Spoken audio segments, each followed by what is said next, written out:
Okay, let's get into the Real Housewives of New York. Enough edging. This I thought that this was a very good first episode. But I want to let's start off with our outsiders. Alasdair, Michelle, what did you guys think? Well, I mean, I'm watching it for the first time. Like, I've never seen any of these, and I'm watching it for the first time.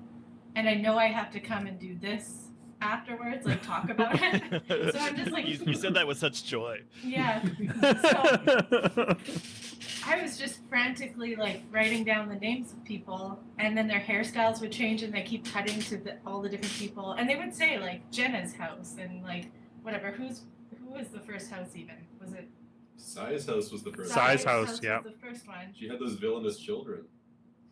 Yeah, they have a weird relationship with their children and husbands, but yeah. I guess that's the show. Yeah, I don't know. My impression of it was just, I was really frantically trying to figure out, even halfway through the episode, I was like, who is this again? Like, who's mad about the cheese? Who's mad about the restaurant that was chosen? Who chose the restaurant that was not happy? What was the restaurant? They kept bleeping it out. Yeah, that's the real question. What was a restaurant? Jesus.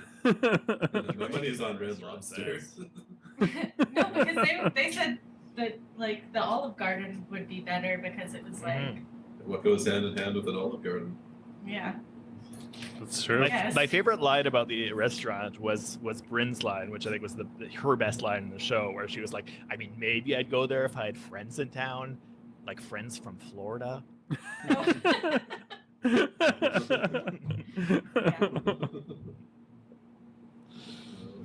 Yeah, I'm sure some sleuths are on the internet are gonna figure out what the restaurant is. It's not gonna remain redacted for long, sure, I assume. Yeah. One thing I didn't expect, like, I know the whole episode kind of led up to the fight in the living room or whatever, where everyone, like, the music got quiet and everything was like very uncomfortable, and I was like, oh, they're really fighting right now, and I guess that it just came out of nowhere for me, and that was unexpected, but I feel like they were telegraphing that fight from the very start. They were, but when it actually happened, I was a little bit like, oh, I don't like seeing real fights, and it was jarring, and I don't like it. I did very much enjoy the cutaways to the shifty cook. Yeah. yes, that was great. That was a true hero. This fucking chef who looks like a UFC fighter. Well, they put like Popeye the dog next to him, I feel like intentionally. Yeah. It's I quite enjoyed how the real villains of the show all seem to be family members, like little children, or sometimes parents who didn't clean good. Okay, so the only dad... Okay, so who was the one that was like, I'll make you laugh until you're mad, and then I'll sleep with your dad, or whatever her tagline was? Bryn, yeah. Bryn said that. Okay, so as soon as they introduced Aaron's dad... Yeah. Eli, I was like, oh my god, look out, Eli, Bryn is going to go after you. No, because they teased that, right? They teased that in the intro bit. Yeah. They had her say something like that, like showing something that's presumably going to be in a future episode, where she says that around Aaron's dad, who looks like a goon in a Batman movie. I didn't know who any of these people... I took, like, my notes are so scrambled here, and I'm, like, crossing out who I think who was, and, like, yeah. So... I was very happy that I got, like, oh, look out, Eli, but I guess, you're on it already. That guy's terrifying. Right? This is Yeah. Just me? Yeah, he's definitely a villain. He is definitely a thug played by the guy who played Ray Romano's brother. Oh, man, yeah. It's really hard to believe that any of the periphery characters are real people. Like, who's the other husband? Let me look at my notes here. Pavit? No, he seemed... He seemed like a made-up person for sure. Are you thinking about Sai's horrific husband? Yeah, I am. Okay, yeah, I got you, bro. Wait, Sai's horrific. That guy was just like, they needed a husband and they had a stagehand and they sent him on in. I love The guy in the that baseball guy. cap? in the Yes, bathroom. wearing a baseball hat in his own house, like, which is already just like psychopath behavior. And the fact that he shows up, she shows up shouting "wifey" is also like horrific conduct. Fuck that guy. Yeah, wasn't there like I didn't know if you were home or something like that? Yeah. Yeah, I guess I missed something, but he was like, "Oh, can I come into the washroom or whatever?" And she was like, "Yeah, this is your house." And he was like, "Well, I didn't know." He was what like, you were "I doing." don't know what you're doing." I don't know what.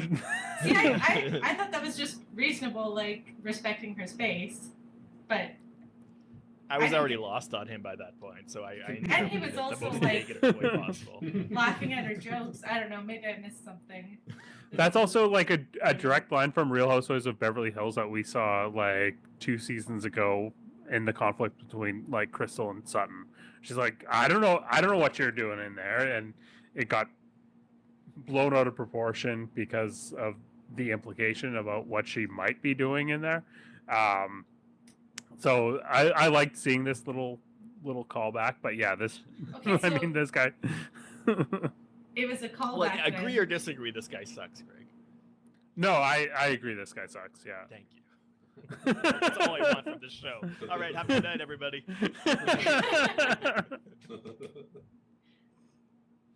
But yeah, I thought that this was like appreciated how all these characters were really introduced. I love that we got this like relay race for the introductions where, you know, one person would introduce the next and kind of hand the baton off and they'd have to introduce the next. I thought that was a really fun way to do it.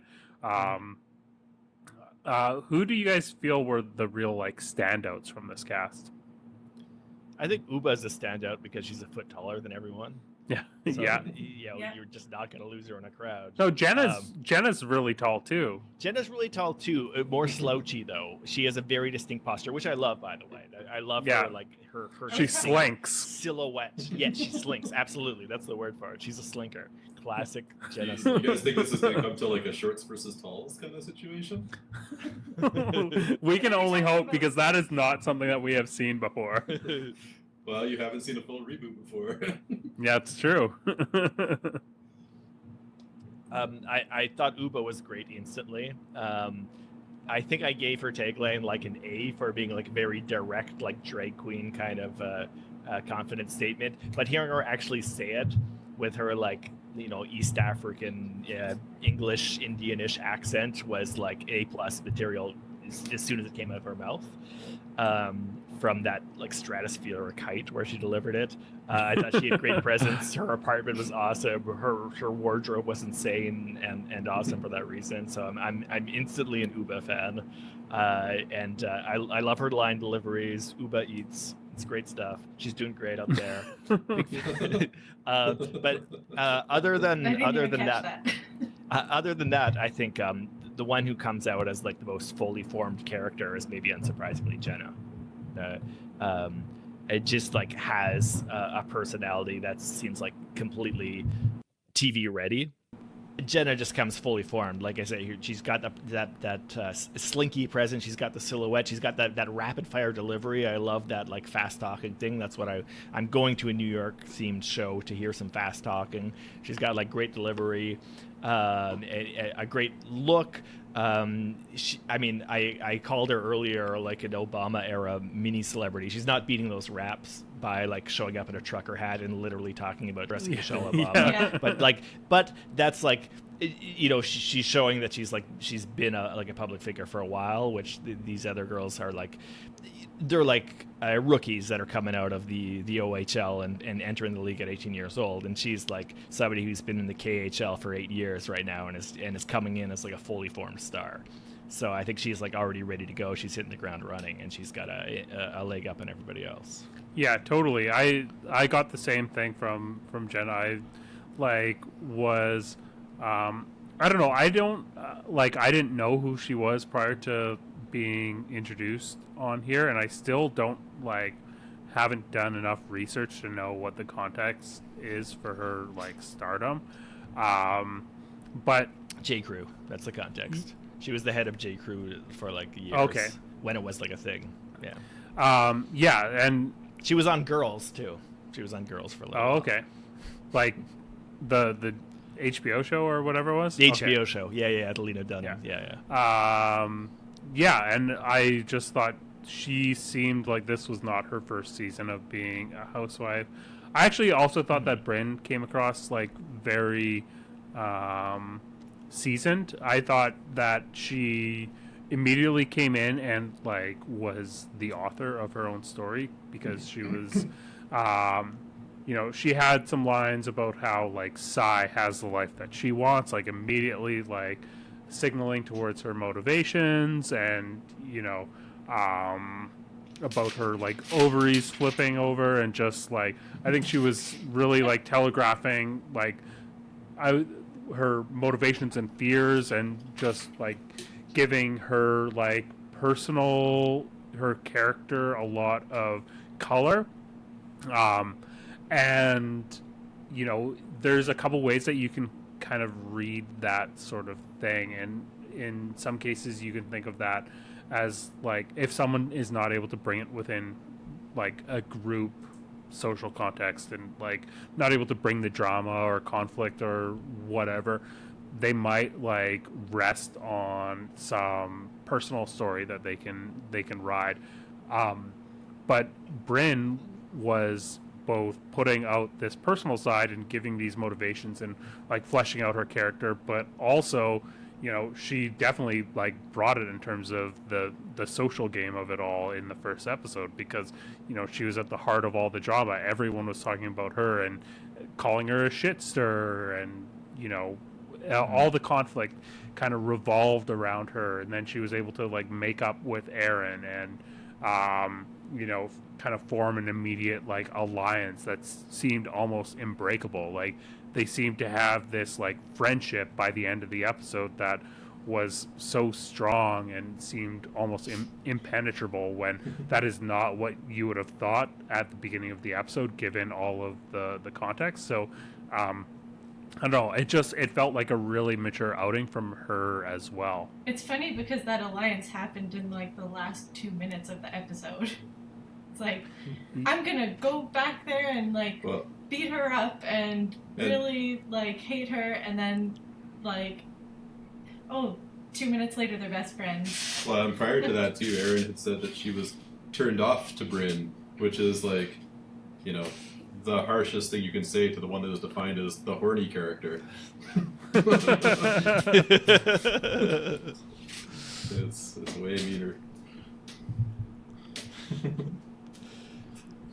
Yeah, I definitely like Brynn's like Bridget Bardot vibe that she's going for. I do think that her like attempts to define her personality were like very like cheesy and obvious at first, but you kind of got to do that I think in the first episode, right? You've got to go for broad strokes at first, and then let the shading happen later on. Okay, but yeah, like more cheesy and obvious than anyone else on this. Like who brought more? The only one who came off as polished, like I said, is Jenna. The rest came off. They all came off as cheesy and obvious, but I don't hold that against them, because it's the first episode. That's what they got to do. They've got to make mission statements. They've got to say this is who I am in two lame sentences. That's what you got to do. It's part of it. Like the whole like cheese conflict too, I thought was like really forced and lame. But the first conflict that you're going to bring up in the first episode with a whole new cast is going to be forced, because you got to fake it till you make it. You got you've got to force it through before it happens. Wait, what? Hello. Ah, maybe see. I know, it was Craig's.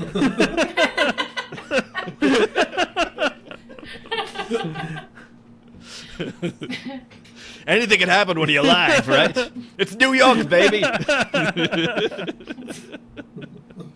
Craig's idea to go live. Yeah. Well, I was strongly encouraging it. I wanted to live stream it. I wanted a whole episode where I was just eating cheese while the episode plays in the background. Hey, that's bread. Honestly, probably should have done that.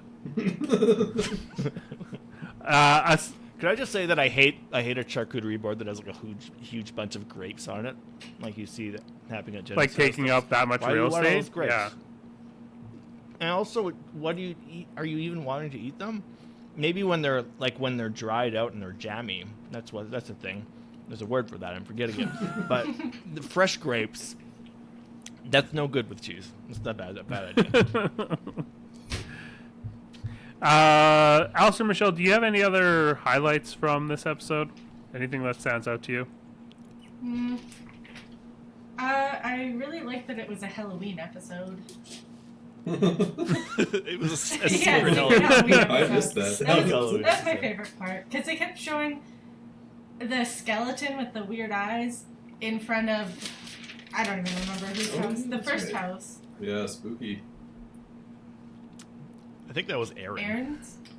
No, the first Yeah, house. you just. I had to name someone. I panicked. Charlie's house. Anyways, there was a skeleton before, and I was like, okay, this has to mean something. Because I was just like, I need to write everything I see down, and I was all frantic. And then they kept showing the skeleton, and then when they went to other people's houses, they stopped showing it, and I was like, okay, something, they want to tell us something about the skeleton. And then they showed, The skeleton, and then they showed a bunch of bushes with like those fake cobwebs on them, and I was like, oh no, this is just a Halloween episode. This is good. Yeah. That's interesting that you bring that up, because like when I think about, seasonal Real Housewives of like whatever, New York has had a lot of like Christmas episodes. I feel like when I think about, Real Housewives of New York, I think about like the Berkshires trip with like these strong like Christmas episodes. I had mentioned on previous podcasts that the Berkshires episodes of like season 8 of Real Housewives of New York are some of my favorites, and I watch them as like a Christmas special every year. Wow. Like I just like, so to see them kind of pivot and us get now, if Real Housewives of New York is going to start being like the Halloween episodes, I'm interested in that. I'm interested to see what happens. But I'm guessing since this is the beginning of the season, we might see this spread out over Christmas and still get Christmas in New York, which is something that I think myself and a lot of people enjoy seeing. Yeah. It is special. It would be Christmas special. It'd be heartwarming. Yeah. Yeah. There you go. It's the spirit. Dylan, what other highlights do you have? Jessel's line, I knew every little thing about him, referring to her husband, and following it up with, then I fixed it. Yeah, I wrote that down too. It's both funny and creepy. Kind of a frightening thing to say, but also funny. Yeah, her general treatment of her family was amazing. Yeah, it was entertaining. It was good. I did like Jenna's place, actually. I said I liked Uba's place already. I like Jenna's place too. This is going to be something that I'm looking forward to, honestly, in the Roni reboot, is having like cool flats. Yeah. Because I do really enjoy the like weird liminal spaces you get in some of the shows like Orange County, where they have like these massive McMansions that are like completely sterile and like soulless and kind of terrifying. Like you just got lost in a part of the map in a video game and don't know how to get out. So having like these actually like creative, weird, fucked up spaces with like more limited real estate like you have in New York, with like a younger cast, is something that I think is going to be pretty cool. And Jenna's place was pretty cool, and I do like that we get her shoe closet, which is given almost the same treatment that is given to like Hattori Hanzo's attic in the Kill Bill movies. That was really nice. And the way that they like wrap up the bit with her closet with her with the lace and the sequins getting intertwined. You don't mix lace and sequins. There was just good use of the spaces, good physical space usage. Yeah, that was a note that I had. I really enjoyed the spaces that we got to see here. I feel like Jenna's was definitely a highlight. I also really liked Uba's as well. Really excited to see. Oh, and Sai's brownstone. Like, Oh, yeah. One thing that we have talked about a lot of times on this podcast is just like the geography of these shows, and so to see a little bit different geography of New York, I think is really interesting. I really like, that we're getting to see, brownstones in Brooklyn. I'm really looking forward to the new ground that we are going to cover. It's always fun to see the fallout of a night at the Regency, but to get new lore crafted out in New York is at least equally as exciting, probably more so for me. New York, new lore. Yeah. That's what they say. That's exactly what they always say. Yeah, it is very exciting. I mean, I'm very thrilled. Yeah, I also found it moving and inspirational, but that was just the Golf Town commercial.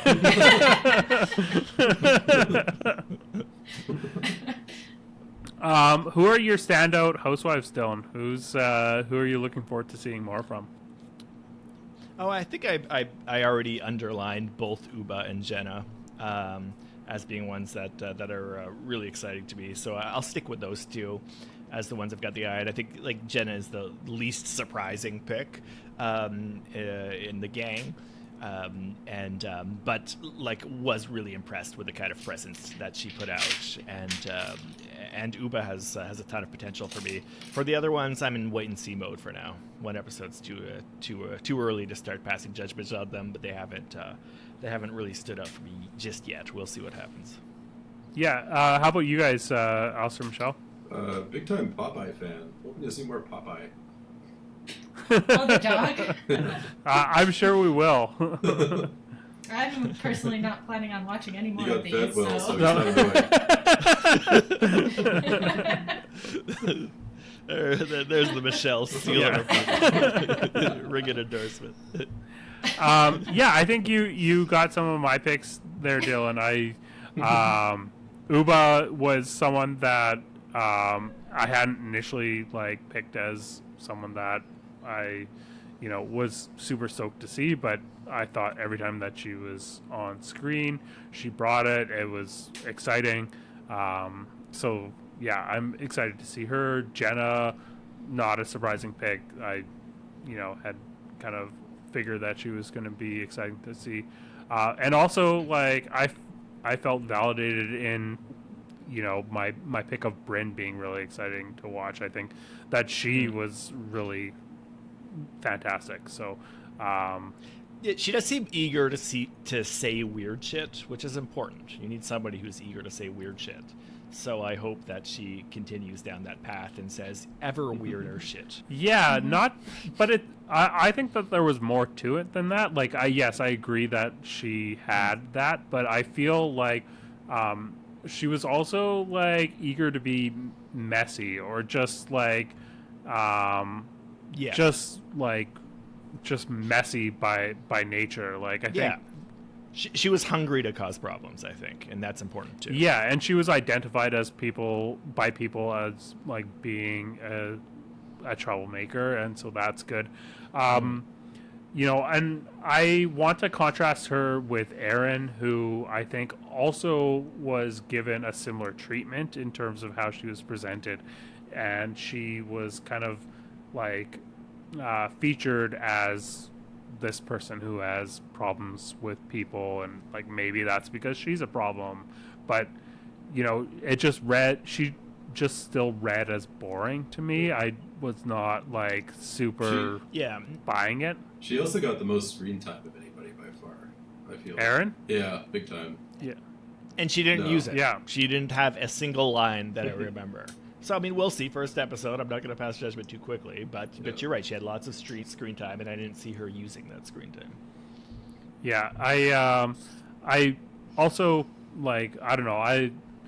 I never expect anyone on these shows to express any sort of introverted tendencies, but that's something that I identify with, and I liked Jenna being oh yeah, small talk is my kryptonite because something I'm just not good at. I loved that. I just think that this was a very like mature effort from production in terms of how they presented this episode. I think they were very good about like carving out all of the characters in it, and I think that, you know, we got this fight about the cheese, which was like, it was nothing, but it was still engaging. It was like, you know, as engaging as something can be for us to not like having no context on these shows. I appreciated how, you know, they used this thread to kind of like tie this episode together, and we got like a little bit like of a hint of a more real conflict with regards to the restaurant, like that Aaron picked in this, like That shall not be named. yeah, the the bleeped out restaurant. Yeah. I thought that it was like really well tied together, and that we got this like this friendship being put together at the end. I thought the gag of, you know, pretending that they were still fighting and coming out in Jenna's clothes was really like, it was funny, and also it was really like effective in terms of just like having something that is going to be a peeve to another housewife. Like, that's obviously going to get under her skin.